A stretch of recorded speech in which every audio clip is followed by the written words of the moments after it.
students. This video is for class 10, chapter 3, metals and nonmetals, and today we are going to discuss two topics: how do metals and nonmetals react and properties of ionic compounds.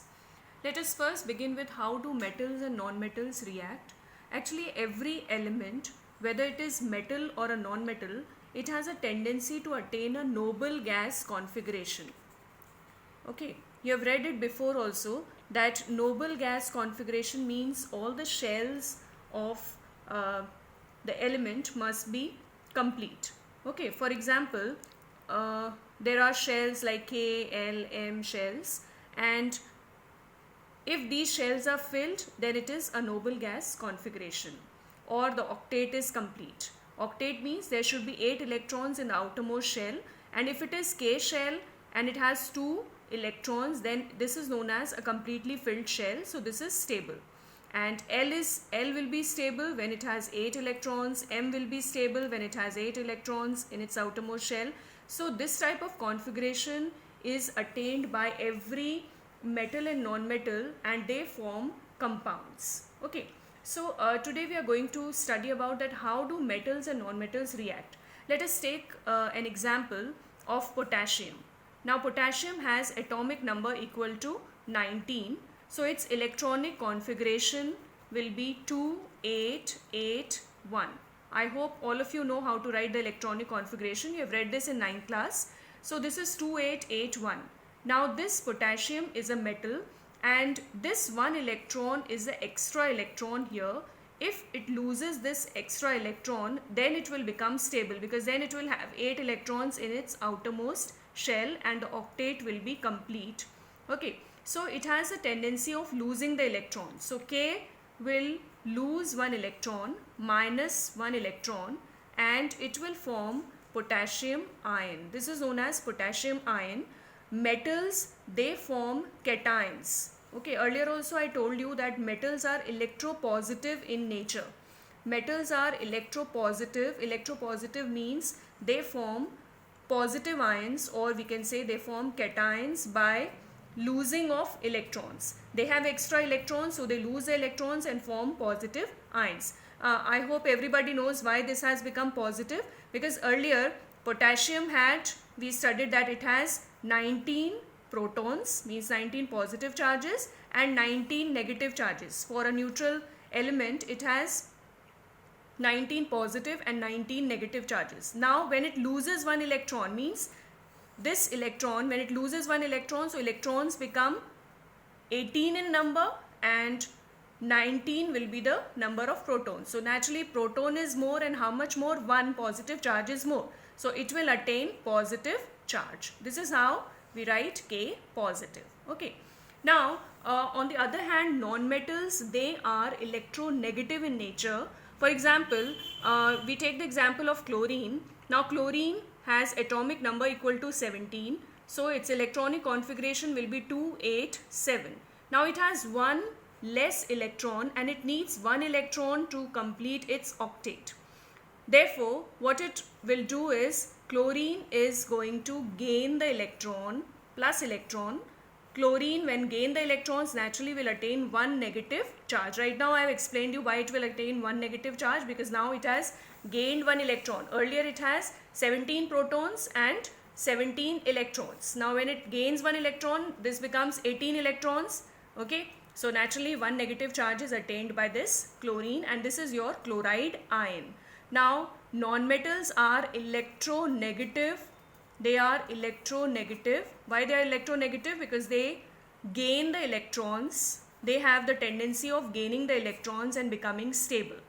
So when potassium reacts with chlorine, okay, let us see how the reaction will take place, how the metal and the non-metal will react. See, potassium had, now when you have to write the electron dot structure, electron dot structure. Now what is electron dot structure? Electron dot structure is drawing the number of dots equal to the valence electron. Now potassium has 1 valence electron, so I draw 1 dot for K. So if you are asked to draw the electron dot structure of potassium, you will be drawing K dot 1, because it has 1 valence electron. Okay, now when I have to draw for chlorine, naturally chlorine is 287, so it has 7 electrons. So I am representing them by cross so that you can identify that what is the difference. So this is chlorine is 7, 1, 2, 3, 4, 5, 6, 7 electrons. Now this potassium is going to give 1 electron to this chlorine, and potassium will become stable and chlorine will also become stable. So potassium by losing the electron attains positive charge, and chlorine, how do we write this? In square brackets, this is negative charge and it has 1, 2, 3, 4, 5, 6, 7, and this 8 electron is of potassium. So this is how the bonding will take place, and this is known as ionic bond. This is known as ionic bond, or we can also call it as electrovalent bond. Electrovalent bond or ionic bond is one and the same thing. It is formed by the transfer of electrons. Transfer of electrons from metal to a non-metal. Potassium is a metal. It has 1 extra electron. It has given to chlorine. So ionic bond is formed by transfer of electrons from a metal to a non-metal. Let us take one more example. You will understand. For example, when I say sodium oxide, now sodium is 281. This is the electronic configuration, and oxygen is you have to write for oxygen is 8, so 2 and 6. Now oxygen has 2 less electrons and sodium has 1 extra electron. So what will happen? 2 sodiums are going to react with oxygen. This is one sodium, this is another sodium. This is electron dot structure of sodium having 1 valence electron. This is 1 valence electron. Then it reacts with oxygen. Now oxygen has 6 valence electrons. So 2, 4 and 6. Now it is in need of 2 electrons. So one sodium will give this electron, its electron to this oxygen, and another sodium will also give its electron to this oxygen, and it will form an ionic bond. So this will become Na2O. This is the formation of Na2O. So sodium loses 1 electron and attains positive charge, and we can write like this. Now these are 2 sodium ions are there, so we write it outside the bracket. You cannot write +2 here, then it will become wrong. The charge is plus only because each sodium has lost 1 electron and oxygen has gained 2 electrons. So these are the 6 electrons of oxygen, and these are the 2 which oxygen has gained from sodiums, 2 sodiums, and this has -2 charge. The charge on this is 2 minus. Okay, so this is the formation of Na2O. This is known as sodium oxide. This is how sodium oxide is formed. You can write this 2 minus outside also, no problem. You can write this here so that it's more clear to you. So this is 2 minus, you can write it inside the bracket also, no problem. So here this sodium has lost 1 electron. Each sodium, both the sodiums have lost 1 electron, and oxygen has gained 2 electrons. So this is how sodium oxide is formed. You can try other compounds, ionic compounds, and if you don't understand, you are free to ask questions. So this is, you have to try for magnesium oxide, how magnesium oxide is formed. You have to draw the electron dot structures in your copies. Okay, then CaCl2, calcium chloride, then calcium oxide, MgCl2. Okay, these are the compounds which you have to draw. All these are ionic compounds. Let me give you some more examples of ionic compounds, like lithium chloride. This is also ionic compound. Okay, calcium oxide, magnesium chloride, all these are ionic compounds, and I hope you will be able to draw. Let me draw one more for you. Calcium chloride is simple. Ca will be 2882. So it has 2 extra electrons, so it will lose how many electrons? This will attain +2 charge because it has 2 extra electrons, and when it forms with chlorine, Ca, it will react with 2 chlorines. They have these 7 electrons. This also has 7. 1, 2, 3, 4, 5, 6, 7. Now this calcium will give, it has 2 valence electrons, so it will give 1 to this and 1 to this. Okay, so it will form CaCl 2. This is how calcium chloride is formed. If you are asked to draw the electron dot structure, this is 2 calcium and it will give 1 to this chlorine and 1 to this chlorine. Okay, so calcium will attain positive 2 charge and chloride ion will be Cl minus, and these are 2 in number, so we write it outside the bracket. You don't, please remember that you are not supposed to write this 2 here, because then the charge will become minus 2, which is not possible. Chlorine has 7 electrons, okay, and this one is from the calcium. Okay, so this is how ionic bond is formed. Now let us see the properties of ionic compounds. Next topic is properties of ionic compounds, and the first is physical state. What is the physical state of ionic compounds? They are solids. Okay, they are solids, and generally they are solids and they are in the form of crystals. I hope all of you know NaCl. NaCl is a very common ionic compound which all of you have seen, and it is in the crystal form. Okay, we use it in the powdered form at our homes, common salt, but otherwise it is in the crystal form. It is a solid, and you must have seen that when you try to break it, then it is brittle.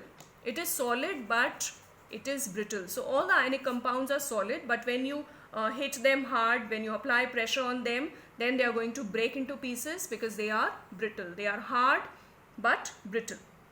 Then this is about the physical state. So all of them are solids. Then we come to the next property, which is melting and boiling point. For melting and boiling point, naturally, when we say that these are having a solid structure, so all the molecules are strongly joined to each other by a very strong force. Okay, they are joined by very strong force, and this force of attraction is so strong that if you heat them, okay, if you heat them, naturally they are not going to melt very soon. So lot of heat is required to break the force of attraction between these ions, because these ionic compounds are made up of ions, and these ions are naturally cations and anions. So positive and negative charges, they attract each other, and that is why this force of attraction is a strong, this ionic bond is a strong bond which is very difficult to break, and that is why the melting and boiling points are very high, because we need to supply a large amount of heat to melt or to boil these compounds. Okay, so due to strong force of attraction, large amount of heat is required, and that is why the melting and boiling point is very high. Now we come to the next property, that is solubility. For solubility, in chemistry it is said that like dissolves like. Okay, like dissolves like. Okay, like dissolves like means if it is an ionic compound, then it is going to dissolve in ionic solvent. Okay, and if it is an organic compound, covalent compound, then it is going to dissolve in organic solvent. Okay, so here also we apply the same, like dissolves like. Ionic compounds, they are going to dissolve, they are water soluble. Why they are water soluble? Because water is like, water has positive and negative part, okay, H plus and OH minus. Naturally these charges are very less, like hydrogen has, we write like this is delta positive charge or delta negative charge, means very less amount of positive charges there on H ion and very less amount of negative charges there on OH minus ion, but they are charged. Okay, so any ionic compound, suppose I take NaCl. Now this NaCl has sodium plus and chloride minus ions, and this is water soluble. When we dissolve this common salt in water, what will happen? This sodium ion is positive ion, so naturally negative ions are going to get attracted by this, and chloride ions means water molecules are going to get attached to these ions. Okay, water molecules are going to get attached. For example, if it is like water, so Na plus, then the water molecule will get attached like this. This is oxide. Okay, oxide is negative, so this will get attached to this positive part, and H2 like this. And how the water molecule will get attached to the chlorine is that these are two hydrogens. So hydrogen is positive, this is hydrogen positive, okay, and oxygen is here, okay. So this is how they are going to attach. The water molecules are going to attach like this. Oxide ions will be away from this chloride ion because this is negative. So negative and positive are going to attract, and here also positive and negative are going to attract each other. So this is how the water molecules get attached to the sodium and chloride ions, and that is why this is how NaCl is soluble in water. It is water soluble. Water molecules also carry a H plus charge and it has slight of positive charge, and oxygen has slight of negative charge. So this H plus and O2 minus will get attached to these Na and Cl, and they will be soluble. So ionic compounds don't dissolve in organic solvents. Organic solvents like petrol, diesel, okay, petrol, diesel, kerosene, all these are examples of ionic solvents. So organic solvents, these are organic solvents. Ionic solvent is water. So ionic compounds dissolve in water, which is an ionic solvent, and organic compounds dissolve in organic solvents. Ionic compounds don't dissolve in petrol, diesel or kerosene, which are organic solvents. Now we come to the next one, which is conductivity. These ionic compounds are conductors of conductors, but they are the good conductors of electricity only in their solution form, okay, in their aqueous solutions or in their molten state. This is very important, that they are good conductors of electricity only in their solution form or in the molten state. Now why they don't conduct in their solid state?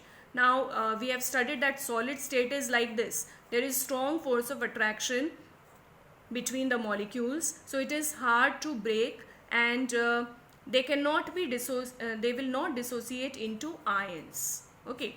So if they don't dissociate into ions, naturally they are not good conductors of electricity, because then who's going to carry the charge? So solutions, but in case of solutions and molten state, what will happen? In solution state, when we dissolve suppose we dissolve NaCl in water, okay, so it will dissolve, and this NaCl will get dissociated into its ion Na plus and Cl minus, and these ions are going to carry the charge, so they will be good conductors of electricity, okay. And if we melt them, then what are we doing? We are providing a large amount of heat to melt them, and this heat which we are providing is used to overcome the force of attraction between the molecules. The molecules are bonded by strong force of attraction, so when we are heating them, then this heat is going to overcome the force of attraction between the molecules, and then they are going to again break into their ions, and then they will conduct electricity. So ionic compounds, this is also a very good question, that ionic compounds in their solid state, they don't conduct electricity, but they conduct electricity in their solution state, aqueous solutions, or when they are dissolved in water, or in their molten state. Okay, I hope you have understood the chapter well. This is what is in your midterm. Now your midterm syllabus is over.